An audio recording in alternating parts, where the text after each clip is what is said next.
उसकी सखी ने कहा, प्रभो, देवलोक में गंधर्वराज विश्वावसु सर्वत्र विख्यात हैं। यह सुंदरी उन्हीं की कन्या मदालसा है। एक दिन जब यह अपने पिता के उद्यान में घूम रही थी, पाताल केतु नामक दानव ने अपनी माया फैलाकर इसे हर लिया। उसका निवास स्थान यही है। सुनने में आया है आगामी त्रयोदशी को वह इसके साथ विवाह करेगा। इससे मेरी सखी को अपार कष्ट है। अभी कल की बात है, यह बेचारी आत्महत्या करने को तैयार हो गई थी। उसी समय कामधेनु ने प्रकट होकर कहा, बेटी, वह नीच दानव तुम्हें नहीं पा सकता। मर्त्य लोक में जाने पर उसे जो अपने बाणों से बींध डालेगा वही तुम्हारा पति होगा। यो कहकर माता सुरभि अंतर्धान हो गई। मेरा नाम कुंडला है। मैं इस मदालसा की सखी विंध्यवान की पुत्री और वीर पुष्कर माली की पत्नी हूँ। मेरे पति देवासुर संग्राम में शुंभ के हाथों मारे गए। तब से मैं तपस्या का जीवन व्यतीत कर रही हूँ। सखी के स्नेह से यहाँ इसे धीरज बंधाने आ गई हूँ। सुना है मर्त्यलोक के किसी वीर ने पाताल केतु को अपने बाणों का निशाना बनाया है। मैं उसी का पता लगाने गई थी। बात सही निकली। आपको देखकर मेरी सखी के हृदय में प्रेम का संचार हो गया है। किंतु माता सुरभि के कथनानुसार इसका विवाह उस वीर के साथ होगा जिसने पाताल केतु को घायल किया है। यही सोचकर दुख के मारे यह मूर्छित हो गई है। जिससे प्रेम हो उसी के साथ विवाह होने पर जीवन सुख में बीतता है। इसका प्रेम तो आपसे हुआ और विवाह दूसरे से होगा, यही इसकी चिंता का कारण है। अब आप अपना परिचय दीजिए, कौन है और कहाँ से आए हैं। राजकुमार ने अपना यथावत परिचय दिया तथा उस दानव को बाण मारने और पाताल में पहुंचने की सारी कथा विस्तार पूर्वक कह सुनाई। सब बातें सुनकर मदालसा को बड़ी प्रसन्नता हुई। उसने लज्जित होकर सखी की ओर देखा किंतु कुछ बोल न सकी। कुंडला ने उसका मनोभाव जानकर कहा, वीरवर, आपकी बात सत्य है। मेरी सखी का हृदय किसी अयोग्य पुरुष की ओर आसक्त नहीं हो सकता। कमनीय कांति चंद्रमा में और प्रचंड प्रभा सूर्य में ही मिलती है। आपके ही लिए गोमाता सुरभि ने संकेत किया था। आपने ही दानव पाताल केतु को घायल किया है। मेरी सखी आपको पति रूप में प्राप्त करके आप अपने को धन्य मानेगी। कुंडला की बात सुनकर राजकुमार ने कहा, मैं पिता की आज्ञा लिए बिना विवाह कैसे कर सकता हूँ। कुंडला बोली, नहीं नहीं, ऐसा ना कहिए। यह देव कन्या है। आपके पिताजी इस विवाह से प्रसन्न होंगे। अब उनसे पूछने और आज्ञा लेने का समय नहीं रह गया है। आप विधाता की प्रेरणा से ही यहाँ आ पहुँचे हैं, अतः यह संबंध स्वीकार कीजिए। राजकुमार ने तथास्तु कहकर उसकी बात मान ली। कुंडला ने अपने कुलगुरु तुम्बुरु का स्मरण किया। वे समिधा और कुशा लिए तत्काल वहां आ पहुंचे। उन्होंने अग्नि प्रज्वलित करके विधिपूर्वक ऋतध्वज और मदालसा का विवाह संस्कार संपन्न किया। कुंडला ने अपनी सखी राजकुमार के हाथों सौंप दी और दोनों को अपने अपने कर्तव्य पालन का उपदेश दिया। फिर दोनों से विदा लेकर वह दिव्य गति से अपने अभीष्ट स्थान पर चली गई। ऋतध्वज ने मदालसा को घोड़े पर बिठाया और स्वयं भी उस पर सवार हो पाताल लोक से जाने लगे। इतने ही में पाताल केतु को यह समाचार मिल गया और वह दानवों की विशाल सेना लिए राजकुमार के सामने आ डटा। राजकुमार भी बड़े पराक्रमी थे। उन्होंने हंसते हंसते बाणों का जाल सा फैला दिया और त्वाष्ट्र नामक दिव्य अस्त्र का प्रयोग करके पाताल केतु सहित समस्त दानवों को भस्म कर डाला। इसके बाद वे अपने पिता के नगर में जा पहुंचे। घोड़े से उतरकर उन्होंने माता पिता को प्रणाम किया।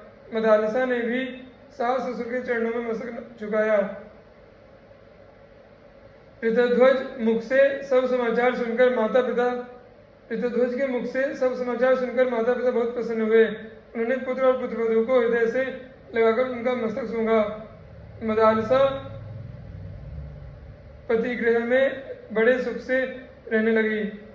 वह प्रतिदिन प्रातःकाल उठकर सास ससुर चरणों में प्रणाम करती और पति को अपनी सेवाओं से संतुष्ट रखती थी। तदनंतर एक दिन राजा शत्रुजित ने राजकुमार ऋतध्वज से कहा, बेटा, तुम प्रतिदिन प्रातः काल इस अश्व पर सवार हो ब्राह्मणों की रक्षा के लिए इस पृथ्वी पर विचरते रहो।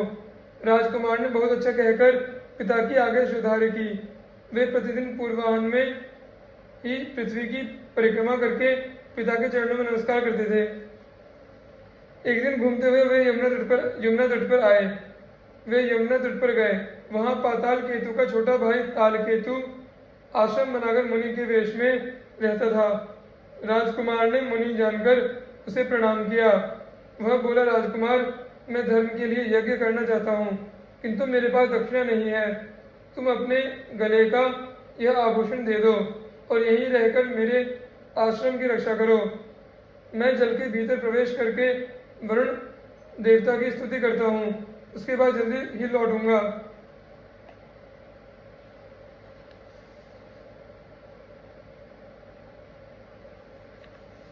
यूं कहकर तालकेतु जल में घुसा और माया से अदृश्य हो गया। राजकुमार उसके आश्रम पर ठहर गए। मुनि वेशधारी तालकेतु राजा शत्रुजित के नगर में गया। वहां जाकर उसने कहा, राजन, आपके पुत्र दैत्यों के साथ युद्ध करते करते मारे गए। यह उनका आभूषण है। यूं कहकर वह जैसे आया था उसी प्रकार लौट गया। राजकुमार की मृत्यु का दुखपूर्ण समाचार सुनकर नगर में हाहाकार मच गया। राजा रानी तथा निवास की स्त्रियां शोक से व्याकुल होकर विलाप करने लगी। मदालसा ने उनके गले के आभूषण को देखा और पति को मारा गया सुनकर तुरंत ही अपने प्यारे प्राणों को त्याग दिया।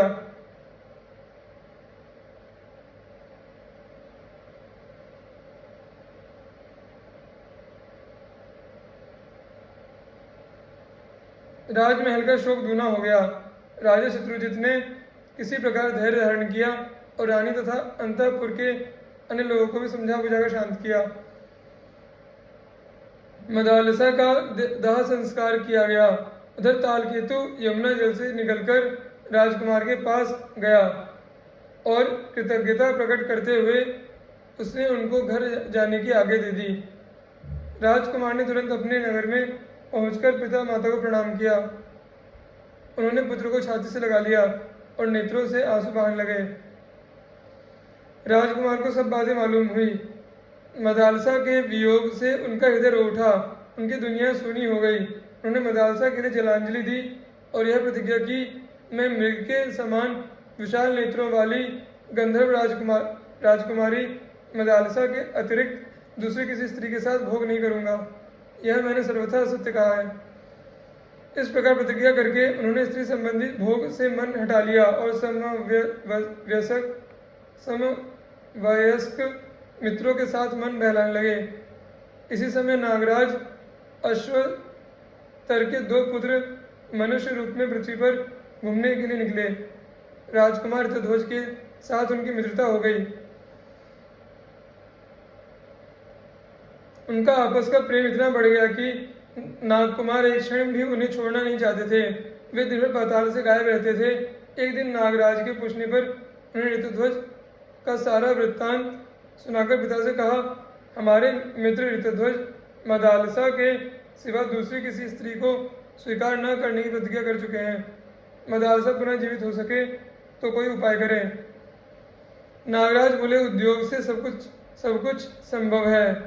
प्राणी को कभी निराश नहीं होना चाहिए। यूं कहकर नागराज अश्वतर हिमालय पर्वत के प्लक्षावतरण तीर्थ में, जो सरस्वती का उद्गम स्थान है, जाकर अपने पुत्रों के मित्र राजकुमार ऋतध्वज के हितार्थ दुष्कर तपस्या करने लगे। सरस्वती देवी ने प्रसन्न होकर उन्हें प्रत्यक्ष दर्शन दिया और वर मांगने को कहा। अश्वतर बोले, देवी, मैं और मेरा भाई कंबल दोनों संगीत शास्त्र के पूर्ण मर्मज्ञ हो जाएं। सरस्वती देवी तथास्तु कहकर अंतर्धान हो गई। अब दोनों भाई कंबल और अश्वतर कैलाश पर्वत पर गए और भगवान शंकर को प्रसन्न करने के लिए ताल स्वर के साथ उनके गुणों का गान करने लगे। शंकर जी ने प्रसन्न होकर कहा, वर मांगो। तब कंबल सहित अश्वतर ने महादेव जी को प्रणाम करके कहा, भगवान, कुवलयाश्व की पत्नी मदालसा, जो अब मर चुकी है, पहले की ही अवस्था में मेरी कन्या के रूप में प्रकट हो। उसे पूर्व जन्म की बातों का स्मरण बना रहे, पहले जैसी उसकी कांति हो तथा वह योगिनी एवं योग विद्या की जननी होकर मेरे घर में प्रकट हो। महादेव जी ने कहा, नागराज तुम श्राद्ध का दिन आने पर यही कामना लेकर पितरों का तर्पण करना और श्राद्ध में दिए हुए मध्यम पिंड को शुद्ध भाव से खा लेना, इससे वह तत्काल ही तुम्हारे मध्यम फण से प्रकट हो जाएगी। नागराज ने वैसा ही किया। सुंदरी मदालसा उनके मध्यम फण से प्रकट हो गई। नागराज ने उसे महल के भीतर स्त्रियों के संरक्षण में रख दिया। यह रहस्य उन्होंने किसी पर प्रकट नहीं किया।